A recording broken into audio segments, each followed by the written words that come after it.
Ma, hindi ko naman yun iniisip. Si Tongtong ang asawa ko. Mahal ko siya at inaalagaan ko siya. Hindi ko hahayaan na masaktan siya. Sige. Tatanungin kita. Mas pipiliin mo bang paniwalang ina mo o si Tongtong? Ako? Ito...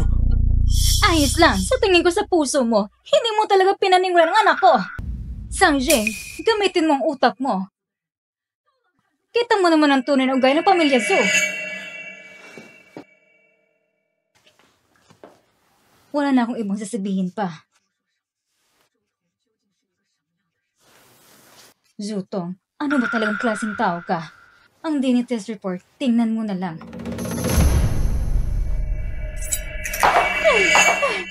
Tongtong! Ang mama mo, sa umpisa pa lang, kusang palayasin ako sa pamilya Zhang. Kahit inaapi niya ako at pinahirapan niya ako, tiniis ko. Pero ngayon, pati ikaw, ayaw mo nang maniwala sa akin. Tongtong! Kawawa naman ang anak ko. Bakit napagkamalas mo?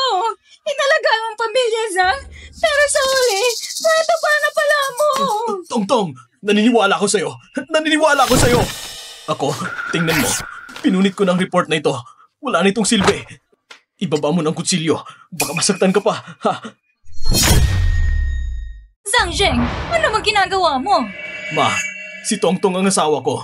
Maniniwala ako sa kanya kahit ano pang paninira mo sa kanya. Hindi mawawalan pagmamahal ko sa kanya. Pagmamahal? Zhang Zheng, ako nag-aalaga ng pamilyang ito. Hindi mo ba naisip na mahadin kita? Paano ka naging ganito katanga? Pinaigal ka na ng isang babae. Mahal, alam ko naman na akong pinakamahal mo. Hindi ako nagkamali na pagpili sa'yo. Buti na lang at may panindigan ka pa. Hindi mo hinayang apihin ang anak ko. Mahal, nung may kinasal tayo, nangako ako sa'yo. Sa buong buhay ko, hindi kita hahayaang masaktan. Si Zoto ay nagtaksil. Alam ko na hindi ka maniniwala. Kaya ginawa ko ito para sa'yo. Pati na rin sa anak na sa tiyan, nagpadinitis ako. Pero sa huli, hindi ka pa rin naniniwala. Sa ngayon, wala na akong inaasahan na makita mo pang tunay na mukha ni Zotong. Yan ay dahil alam mo, kahit ano pang sabihin mo, hindi mo ako malilinlang. Zhang Zheng, ako ang nanay mo. Paano kita masasaktan? Dahil ikaw ang ina ko! Paulit-ulit ka nakikialam sa buhay ko! Hindi mo alam kung gaano ko gustong walang ganitong klaseng ina. Isang mapangapi at masamang ina! Sige. Ang anak na inalagaan ko mula pagkabata. Ngayon, para sa ibang tao, gusto mo nang patuloy ang relasyon natin! Ikaw ang ibang tao! Si Tongtong ang asawa ko. At ikaw, nung ipinilit mong ipalaglag ni Tongtong ang anak namin, dapat alam mo na, darating ang araw na itatagwil ka ng lahat. Simula ngayon, kami ni Tongtong ay aalis na sa bahay na ito. At ikaw, wala ka ng kaugnayan sa akin. Anong sabi mo? Ang sabi ko, hindi na tayo pamilya. Ang pamilya ko ay si Zutong lang. Tungkol naman sa'yo, wala na tayong kaugnayan pa. Zhang Zheng, para sa isang babae, talagang puputulin mo relasyon natin? Ikaw ay masama, makasirili, at puro kasinungalingan lang ang sinasabi ang nangyari sa'yo ngayon. Iyan ay nararapat lang. Tara na. Ha, matandang babae. Ngayon ang anak mong si Zhang Zheng ay sunod-sunod kay Tongtong. Buksan mo ang mga mata mo at panoorin mo mabuti. Tingnan mo kung paano ang anak ko. Unti-unting pupulong lahat ng pag-aari ng pamilya Zhang. Ha! Tara na! Huwag kang mamahalin ito. Aangkinin ko na lang.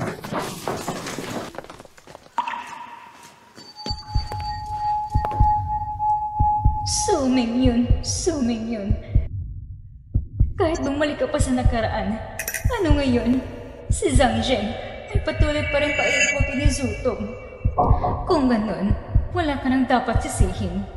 Para mapanatili kong pamilya Zhang, gagawin kong lahat ng paraan. Ma, uminom ka ng tsaa. Zhang Zheng, si Tongtong labis na nasaktan para sa'yo. Ngayon na lumipat na kayo ng tirahan, dapat mo siyang suklian ng mabuti. Ma, huwag kayong magalala. Siguradong poprotektahan ko si Tongtong. Hindi ko na siya hahayaang masaktan. Mandaling magsabi ng magagandang salita. Ang mahalaga ay kung paano ito isasagawa. Ma, ngayong si Tongtong ay nakatira na kasama ko, siguradong hindi siya kayang apihin ng mama ko. Ang dahilan kung bakit inapi siya ng mama mo, sa totoo lang, ay dahil sa tingin niya kami ni Tongtong ay mas mababa sa inyo. Wala kaming kapangyarihan sumuporta sa kanya. Si Tongtong, kung may maayos siyang trabaho sa kumpanya ninyo, makakatayo rin siya na may taas noo. Ma, madali lang yan. Bukas pa lang, Aayusin ko na agad na pumasok si Tongtong sa Zhang Group bilang manager. Hindi ba't hindi ito maganda? Ang mama mo nga noon ay nagsabi sa sarili niyang kumpanya. Hindi dapat bigyan ng posisyon ng kamag-anak. At ayaw niyang papasukin si Tongtong sa trabaho. Noon, nakala ko talaga ginawa niya yun para sa ikabubuti ng kumpanya. Pero ngayon, napagtanto ko na isa pala yun sa mga palusot niya para hindi makapasok si Tongtong sa trabaho. Huwag kang mag-alala ma, ako na ang masusunod ngayon sa kumpanya. Bukas, papapasukin ko si Tongtong sa kumpanya bilang empleyado. Tama lang yan. Asawa ko, basta't kasama kita. Kahit ano pang mangyari, hindi ako matatakot. Tongtong, asawa kita. Pwede kong tiisin ng iba pero hindi kita kayang tiisin. Mrs. Su, tumawag po ang General Manager kanina. Inutusan ng HR Department na ayusin ang employment ni Zutong. Si Zutong ay manager na ng Sales Department ng grupo. Naintindihan ko. Mrs. Su, pumasok na si Zutong sa kumpanya. Ang General Manager mismo ang nag-utos. Kaya kahit sa loob ng kumpanya, medyo nahihirapan ang lahat. Walang problema. Hayaan niyo siyang pumasok. Nga pala, ipaalam niyo sa Board of Directors mamaya. Bukas ibabalik na ako sa kumpanya. Simula bukas, ako na muling hahawak ng mga operasyon ng grupo. Ganun po ba? Mrs. Su, talaga bang babalik na po kayo sa grupo? Mula nang pumanaw ang asawa ko, ibinigay ko na kay Zhang ang pamamahala sa kumpanya. Sa mga taon na lumipas, hindi ko na pinakialaman ang mga gawain sa grupo. Si Zhang Zhang naloko ni Zutong. Laging iniisip ang pamilya Zhu. Kung hindi pa ako babalik sa grupo, baka... Noong nakaraang buhay, ang babaeng laso na si Zutong ay inagang mula sa pamilya Zhang. Ngayon na nabigyan ako ng panibagong pagkakataon, gagawin kong lahat para maprotektahan ang pamilya Zhang. Mrs. Su, ang kumpanyang ito ay tinatag ninyo kasama si Mr. Zhang. Kung babalik kayo sa grupo, siguradong susunod kami sa inyo. Tungkol naman sa pamilya ninyo, may narinig na rin kami. Si President Zhang ay nalinlang ni Zutong. Hindi niya alam ang tama at mali. Kung inakala ni Zutong na makukuha niya ang grupo, nananaginip lang siya. Lahat ng ginagawa ko ngayon ay para maprotektahan ang pamilya Zhang. Panatag na ang loob ko.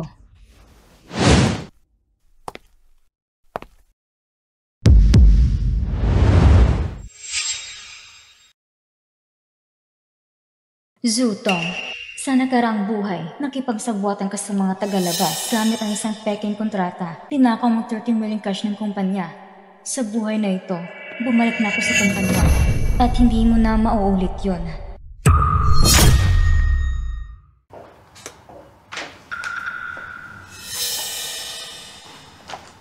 Mahal, ito.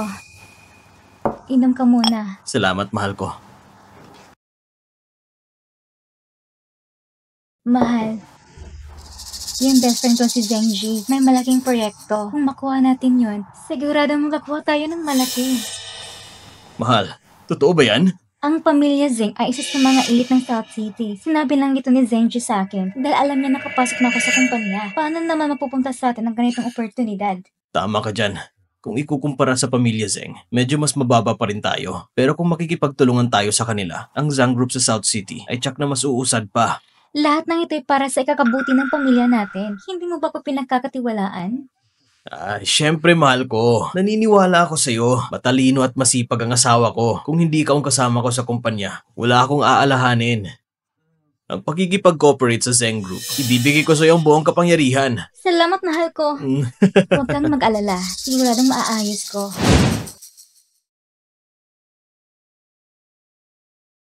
Oh, President Zhang, sa wakas nandito ka na. Halika, upo ka.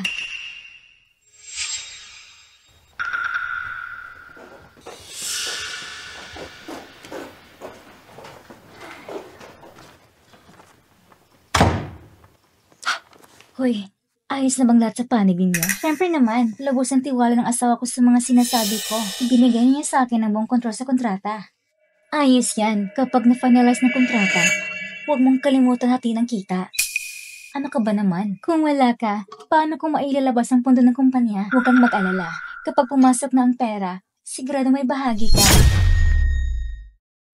Ay, sa totoo lang, ikaw ang tunay na panalo dito. Nakontrol mo si Zhang Zheng. Kahit ang binan mo, kahit anong paninirang gawin nila sa'yo, wala pa rin silang magagawa. Yang si Suming yun, ang matandang bruha, iniisip pa rin paalisin ako sa pamilya Zhang. Pero ano ang nangyari? Ngayon siya na pinakamalaking makasalanan sa pamilya Zhang. Si Zhang Zheng sumusunod sa lahat ng sinasabi ko. Darating ang araw na si Suming yun mismo ang lalayas ng kusa sa pamilya Zhang. Huwag kang mag-alala. Yang binan mo, hindi na magtatagal ang kasikatan niya. Pagkatapos makuha ang kontratang to, lahat ng cash flow ng kumpanya magpupunta sa mga account nating dalawa. Hindi lang biyanan mo, pati yung inutil mong asawa, hindi na makakapalag sa'yo.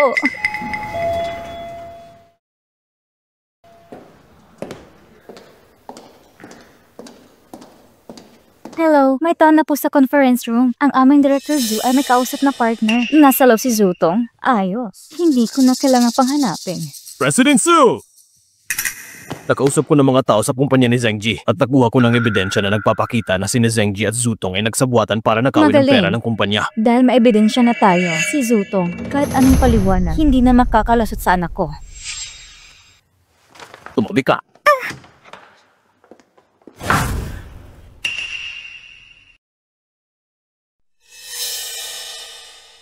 Pasensya na, Director Zhu. Biglang pumasok ang babaeng ito. Sino ka ba? Hindi mo ba nakikipag-usap ako kay Director Zhu? Lumayas ka nga. Ma. Sino pala ito? Binan pala ni Tongtong. Ano ngayon? Hindi pa ba sapat na pinilit mo ipabor si Tongtong? Ngayon, pumunta ka pa sa kumpanya para manggulo sa kanya? Ma, nagkikipag-usap kami ni President Zheng tungkol sa partnership. Anong kailangan mo? Partnership? Tama nga, Alay. Kung wala ka namang mahalagang bagay, pakibilisan mo lang ang pag-alis mo. Huwag mo hadlangan ang pirma namin ni Tongtong.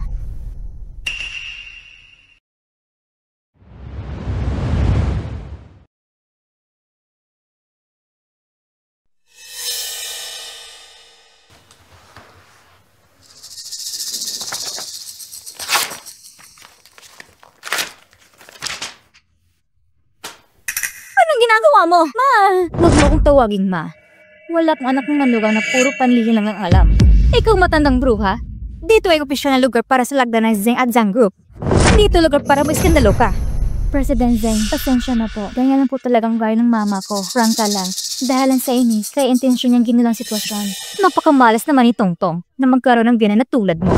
Walang mod at hindi marunong makipagkapwa. Hindi nakakapagtaka kung bakit gusto siyang ngayon ng asawa niya. Zutong, anumang paninira mo sa akin sa labas, hindi ko nalang pinapansin. Pero ngayon, ang partnership mo sa Zheng Group, kalimutan mo na. Hindi ito matutuloy. Matandang bruha ka. Ano bang karapatan mong para hadlangan ang kasunduan ko sa Zheng Group? Zhengji, isa ka na nung maliit na empleyado na taga-public relations ng Zheng Group. Anong karapatan mong pumirma na kontratang milyon-milyon sa Zheng Group? O baka naman, kayong dalawa niyan, may ginagawa kayong mga kalukon sa likod ng lahat. Puro ka kasinungalingan, paninirang puri lang yan. Kasinungalingan man o paninira, hindi na mahalaga. Sinira ko ng kontrata. Zhengji, bitbitin mong mga tao mo at lumayas kayo sa Zheng Group ko. Ma, alam kong galit ka sa akin, pero ganito mo ba talaga trato si President Zheng? Hindi ba masyadong bias yan? Itong proyekto sa Zheng Group ay mahalaga kay Zhang Zheng. Kapag nalaman niya na sinadya mo sila ng partnership namin, ginagamit mo si Zhang Jing para takutin ako? Zutong, ang Zhang Group ko ay hindi mo pwedeng kontrolin. Tongtong! Mahal ko. Ma, paano mo nasabing ganon si Tongtong? Mahal, si mama'y nakatatanda. Kahit ano pang sabihin niya sa akin, tatanggapin ko. President Zheng, ngayong araw na ito, talagang namulot ang mata ko ngayon. Itong ina mo, sobrang bastos at walang mudo. Dahil lang sa hindi niya gustong manugang, pupunta pa siya sa kumpanya para manggulo.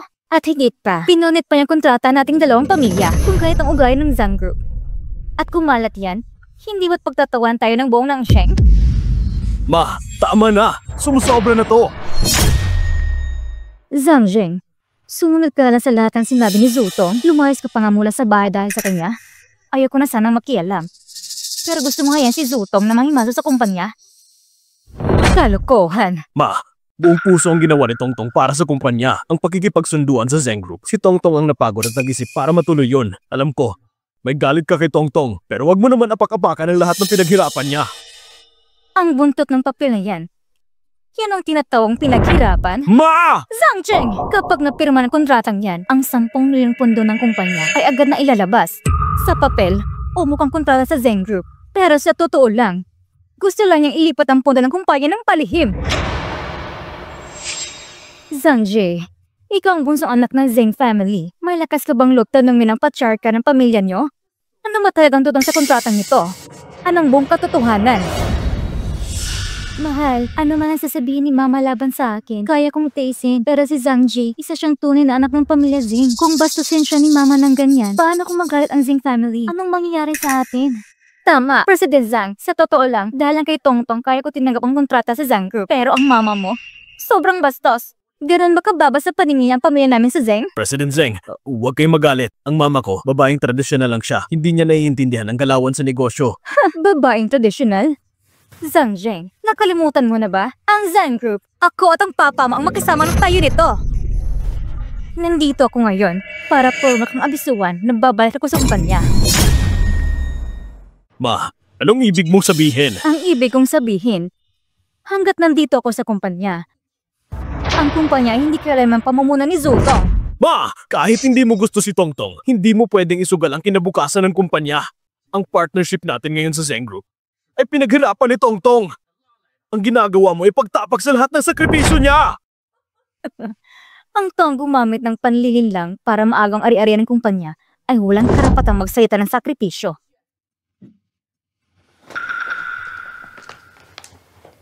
Nasa kamay ni Wang Ji ang ebidensya na pagsabwatan nilang dalawa sa pagnanakaw ng ari-arian ng kumpanya. Tingnan mo.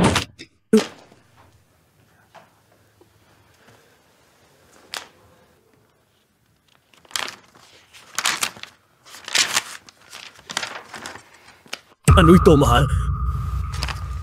Totoo ba ang sinasabi ni Mama? Mahal ko, wala akong kinalaman dito. Siguradong may nangyaring problema sa panig ni Mr. Zhang. Hindi ko magagawang saktan ka, mahal. Tama. Siguro isa sa mga tauhan ko ang masala. Zhang Zheng, matagal na kami magkaibigan ni Tongtong. At saka, ang Zheng Group ay isa sa pinakamalaking kumpanya sa Haisheng. Paano ko naman magagawang gamitin ang kontrata namin para lang sa Beirut? Oo nga, mahal. Alam kong alam mo kung gaano ko ito pinaghirapan. Siguro si Ma'am ay nakarinig lang ng maling chismis. Kahit anong paliwanag mo, nandiyan ang ebidensya sa harapan mo. Gusto mo pa rin makipag-cooperate sa Zheng Group? Ako? Zhang Zheng, nauto ko na talaga ni Zutong. Hindi mo na lang tama at mali, pero ayos lang. Dahil simula ngayon, formal na akong bahagi ng kumpanya. Simula ngayon, ang lahat ng bagay sa kumpanya ay dadal muna sa akin bago maitupad. Ang pagkikipag-ugnayan natin sa Zheng Group ay tuluyan ng kansilado. Ma, sobrang padalos-dalos mo naman. Mas mabuting maging padalos-dalos kaysa hayaan na huli ni Zutong ang kumpanya. Mahal ko! Mahal, huwag kang matakot. Ma, matagal ka nung umalis sa kumpanya. Kahit bumalik ka man ngayon, wala ka ng kapangyarihang makialam sa partnership namin sa Zheng Group. Kanina, sabi ni Tongtong, wala siyang kaalam-alam sa ginawa ng Zheng Group. Zhang Zheng, si Zuto ay mapagkunwal at makasarili. Para maligtas ang sarili, kaya niyang sabihin ng kahit ano. Noon, kaya ako umatras at tinayaan kang pamunuan ng kumpanya dahil naniwala kong may kakayahan ka. Hindi ko inaakala na mabubulagan ka ni Zutong at hindi mo na lang ang tama at mali. Kung hahayaan ko ito, ang Zhang Group ay masasira ninyo. Ma, ganun ba talaga ako kawalang silbi sa paningin mo? Sige. Tongtong. Ako pa rin ang general manager ng kumpanya ngayon. Habang nasa posisyon pa ako, si Zutong ay mananatiling marketing manager. Ma, kahit bumalik ka pa sa board of directors, hindi mo mapapalaya si Tongtong. At hindi mo rin mapipigilan ang partnership namin sa Zheng Group. Zhang Zheng, tuloy kaya talaga nabulag. Ngayon, pati ang buong kumpanya binibigay mo na sa pamilya Zhu. Ma, si Zutong ang asawa ko. Kahit pa ibigay ko ang buong Zhang Group sa kanya. Ang Zhang Group, ako at ang papa mo ang nagtayo ng Zhang Group mula sa simula. Kung nasa langit ang papa mo ngayon at makita niya ganitong tratuhin ng kumpanya, paano mo mapapalawagin sa kanya? Eh ikaw, sa pagiging makasarili mo, namatay ang anak namin ni Tongtong. May pagmamalaki mo ba yun kay Papa? Sige, kung ipinipilit mong papasukin si Zutong sa kumpanya, hindi ko napipigilan. Pero habang ako'y nasa kumpanya pa, ang Zhang Group ay hindi pipirma ng kontrata sa Zheng Group. Wang Ji, maglabas ka ng opisyal na anunsyo sa ngalan ng board na sina Zhang Jing at Zutong ay walang kapangyarihang humawag ng kahit anong usapan sa kumpanya. At ang partnership sa Zheng Group, kansilado! Opo. Ma! Huwag ka nang umiyak, huwag ka nang umiyak. Kahit paanong sabihin ni Mama, nasa akin pa rin ang posisyon bilang general manager ng kumpanya. Kahit bumalik siya sa board, hindi niya kayang diktahan ang lahat sa kumpanya. Hindi ko nahahayaang apihin ka pa ni Mama. Mahal, sabi ni Mama, papalisin ako sa kumpanya. Natatakot ako. Nandito ako. Tignan natin kung sino makakapagpaalis sa'yo. Huwag ka nang umiyak. Nasasaktan ako kapag umiiyak ka. Mahal, kasalanan ko rin ito. Hindi kasi maganda pinanggalingan ko. Hindi ako bakay sa'yo. Kaya ayaw sa akin ni Mama. Kung sana lang sa pamilya ko, may kahit isa lang na kasing galing mo. Ay nako, sweetheart. Ano ba yung sinasabi mo? Iba si Mama. Ang mahalaga. Mahal kita. Matanda na si Mama. Makitid na rin ang isip. Huwag mong damdamin ang mga sinasabi niya. Tsaka, kailan ba kita ikakahiya? Alam kong hindi mo ako ikakahiya. Pero ang mga kamag-anak ko, wala namang ganong kakayahan kumpara sa'yo. Para nagkakahiya pa rin minsan. Umiiyak ka na naman. Walang kakayahan? Edi ayusin natin yan. Ayusin ko lang na makapasok sila sa kumpanya. Bibigyan ko sila ng magandang posisyon. Kahit wala ako sa opisina, may kakampi ka pa rin. Talaga? Siyempre naman. Mahal, kailan ba ako nagsisinungaling sa'yo? Pero hindi ba nagkakahiya yun? Isang salita ko lang sa mga tao ko. Walang abala yon. Mahal, sakto. May pinsan ako sa probinsya na naghahanap ng trabaho. Papalipatin ko siya dito sa Nanshan. Ayos. Sunod tayo sa gusto mo. Suming yun. Ang anak mo, sunod-sunuran sa akin ngayon. Hintayin mo lang. Akin na lahat ng pag-aaral ng pamilya, Zach.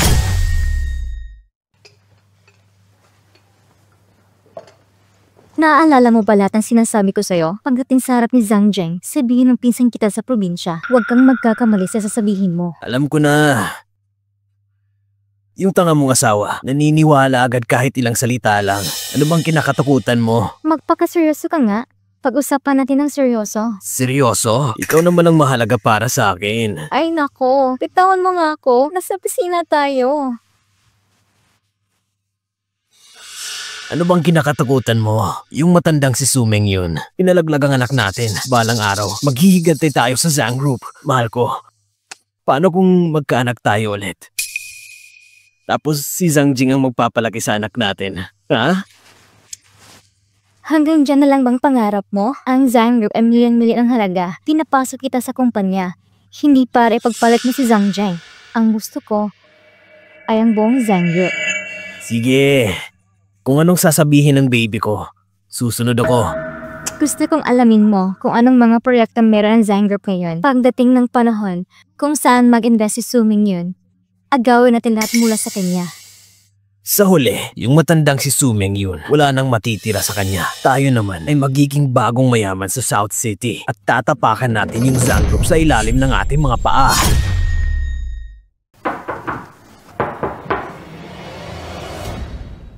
Tongtong, narinig kong dumating na ang pinsan mo. Ito na ba ang pinsan mo? Hello.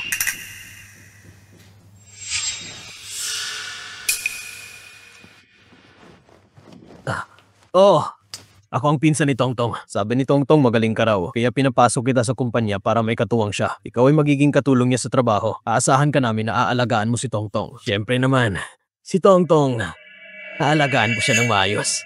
Hindi mo kailangan mag-alala. Mahal, kakarating lang dito ng pinsan ko.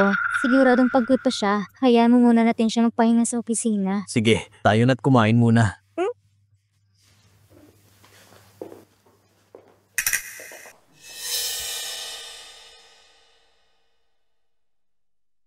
Mahal, yung pinsan mong yun, baka pagkakatiwalaan ba talaga siya? Para kasing may kakaiba sa kanya. Siyempre naman, mapagkakatiwalaan siya. Yun lang talaga siya. Diretsana ng ugali. Makisalamu ka lang sa kanya ng mas matagal. Malalaman mong mabait siya. Talaga? Mahal, pati ba naman ako hindi mo pinagkakatiwalaan? Siyempre naman, nagtitiwala ako sa iyo. Asawa kita eh. Ayan, ganyan dapat. Tara na.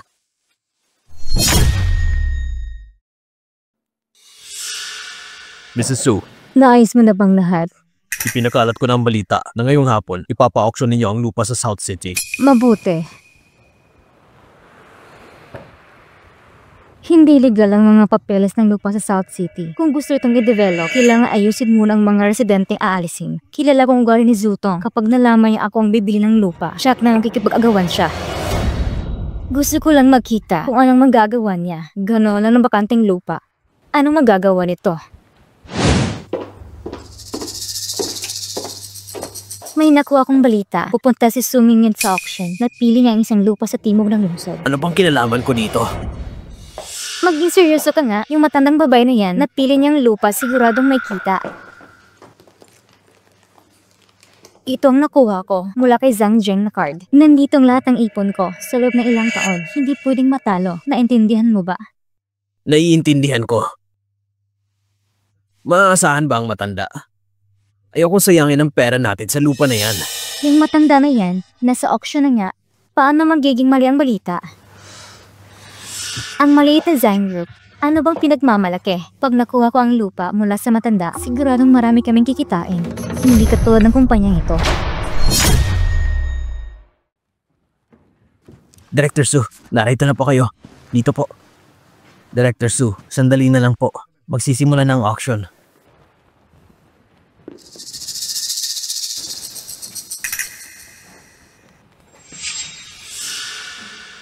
Ma, ang swerte mo. Dumating ka rin sa auction. Alam kong hindi mo ko gusto. Gusto mo kong paalisin sa pamilya Zhang, pero naniniwala si Zhang Jing sa akin. Ano naman magagawa mo? Pinuto na ni Zhang Jing ang relasyon namin dahil sa'yo. Kayong dalawa, kahit anong mangyari sa buhay ninyo, wala na akong pakialam. Wala na itong kinalaman sa akin. Alam mo naman ang matandang yan, nagpapanggap lang. Ilang sandali lang at mabibili na niya yung lupa na gusto niya. Mga ginagalang na panauhin, ang bakanting lupa sa timog ng lungsod ngayon, magsisimula sa 5 milyong piso. 6 na milyon. 7 milyong piso. 8 milyon.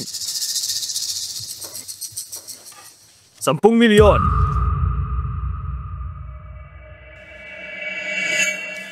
15 milyon. 15 milyon. 16 na milyon. Gusto mo pang magtaas? Anong silbi pa ang pera? Hindi na dapat pagkipag-agawan sa matandang yan. Tingnan mo si Suming yun. Kitang-kitang determinasyon niya. Pag nakuha niya yung lupa, siguro kita siya. 20 milyon. Baliw ka ba? Kahit idagdag mo pa yung pera na nakuha mo kay Zhang Jing, wala tayong 20 milyon. Bago ka pumunta dito, nag-loan ako sa bangko ng 5 milyon. Ngayong araw, kukunin ko talaga yung lupa. Tulad ng inaasahan ko, si Zutong, ginagawa niya lahat para kontrahin ako. Walang pinipiling paraan. Zutong. Ang daang ito ay sarili mong pinili. 20 milyon, isang beses. 20 milyon, 2 beses. Congratulations kay Mrs. Zhu! Nanalo siya sa lupa ngayong araw. Ma, pasensya na po talaga. Yung lupa ng gusto mo, nakuha ko na po. Auction na yun ang lupa, ang pinakamatasang panalo. Sana nga mailabas ng 20 milyon. 20 milyon lang naman yun. Kapag na-develop ko ng lupa, yung kikitain ko, magpapailalim ko pati ang buong pamilya Zhang. Sa ilalim ng mga pa ako. Talaga? Sana nga, maisip mo itong gawin. Miss Zhu, pakipirma naman po. Pagkatapos mong pumirma, ang lupa sa timog ng lungsod ay sa iyo na.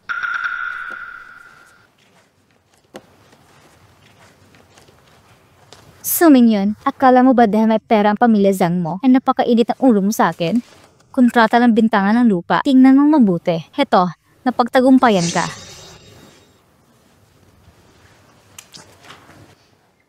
Bulag talaga ang general manager, kahit para sa ganitong loko-loko na babae. May mga tao na hindi matuturuan. Si Zhang Zheng ay matigas ang ulo kung naniniwala siya kay Zutong ng ganito. Ano man ang kanyang kahinatnan, kasalanan niya na yon. Mrs. Zhu, nagpadala na ako ng mga tao para bantayan naman nakakimpok na tao at papunta na sila sa venue.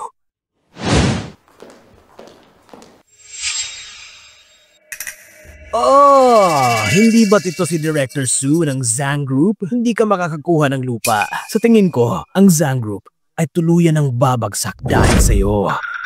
Oh, teka lang matandang babae. Si Zutong ay malapit ng talunin ng pamilya Zhang. Ano bang kayabangan ninyo? Kung ako sa inyo, kaagad na akong luluhod at hihingi ng tawad. Baka bibigyan pa namin kayo ng pagkakataong mabuhay. Ito sila! Yung lupain sa ating baryo. Sila ang mga bumili rito. Kung hindi kayo magbabayad sa amin ngayon, huwag kayong umalis. Yung lupain sa ating baryo. Sila ang mga bumili rito. Kung hindi kayo magbabayad sa amin ngayon, huwag kayong umalis. Anong ginagawa ninyo? Ano ba ang gulong ito? Kung magpapatuloy pa kayo, tatawag ako ng pulis. Tawagan mo pa. Sakop niyong lupain namin. Hindi niyo binabayaran ng kompensasyon. Wala silang magagawa. Anong kompensasyon? Nasa maling tao kayo. Susuriin ko na ito. Ikaw ang bumili ng lupa namin. 20 milyong yuan? Kulang ng isa. Huwag mo asahang madedevelop mong aming baryo. Walang katwira yung ginagawa ninyo. Puta ka! Ang utang ay dapat bayaran. Ito ay makatuwiran. Kung hindi kayo magbabayad ngayon, huwag kayong aalis. Teka. Tongtong, paano natin naayusin ito? Hindi ko alam. Bakit mo ba ko tinatanong? Sigurado kang kumikita ito. Lahat ng pera natin ay nawala. Ngayon, kailangan pa natin magbayad ng kompensasyon. Paano natin haharapin ang mga nakakimpok na tao na to? Bayaran niyo kami! Oo nga, lambayan kayo. Bayaran niyo kami! Sumingin huminto ka. Sa auction, ikaw nagsikap na mapanalo ang lupa. Ayon sa gusto mo, iyon ang lupa na ito. Kung nagsisisi ka ngayon, huli ng lahat. Ikaw nga. Ikaw nagplano sa likod ng mga eksena. Pati ako niloko mo.